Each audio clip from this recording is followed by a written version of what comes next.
the gang called Gypsy. Gang and they come and get Gypsy. Gang and they come and get Gypsy. Gang. I met a Gypsy. Gang. I met a Gypsy. I listened to an old school philosopher, Allan Watts. I don't know if you, and he talks about how problems and time limits and everything like we live for, and if we didn't have that, we wouldn't be happy. And he starts it backwards from saying like, if you knew you could dream for as long as you want and do whatever you want in your dream, eventually you'd only want to dream for, you know, less and less hours and less, and then, you know, you'd start wanting to like find yourself having time limits on shit, and then money things on stuff, and like actually restricting yourself. And like, I don't know, as stupid as it sounds, I see it as a way like say when I was a kid and play games, so like Grand Theft Auto, I'd really be into it, and then as soon as I put all the cheats, get unlimited everything, I'd just get over the game and throw it. Yeah. And I feel like life's like that. Yeah. If you got all the cheats on, unlimited money, unlimited everything, like it's maybe cool for like a week or 2 weeks or a year, but you'd start wanting challenges, you'd start wanting things to actually maybe go wrong, like in a fucked up way that it sounds. So it's like, you got to appreciate the way the world works and the journeys that happen, and when things go wrong, it's fucking just part of life, and just fucking embrace it and learn from it and go better and do better and be better. Like, you know, look back on it and go, fuck yeah, I handled that good, or I learned a lot from that, or if I fucked this up, I'll never do that again. Like, you know, it's sort of cool, like the way it all works. So yeah, it's fucking...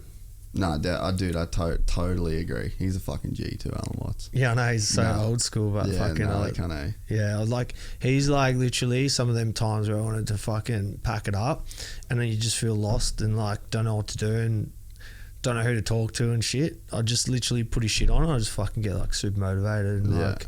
I'm like, no, fuck this. He's super legit, man. He's like a actual like legit Buddhist.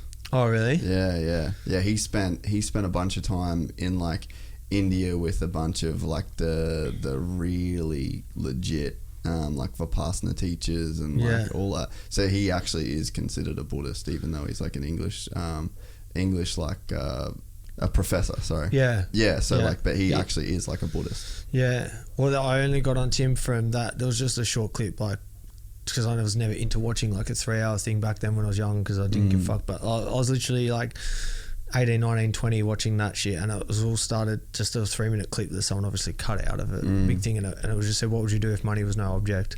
I've seen that one. Yeah, and he just talks about like such a good point. Like, if money didn't fucking rule your life, what would you just do? And then that's when I got like really stuck into it, and like I started watching the longer and longer ones, and then I'm like, fuck, no one knows the meaning to life except this guy. And I'm like, everything he says, like, it actually just fucking makes so much sense. So I was like, I pretty much live by that sort of shit. So I've never, it's even got rid of my aspiration to have unlimited money and unlimited that, because what he says is true. Like, you know, you wouldn't want that forever.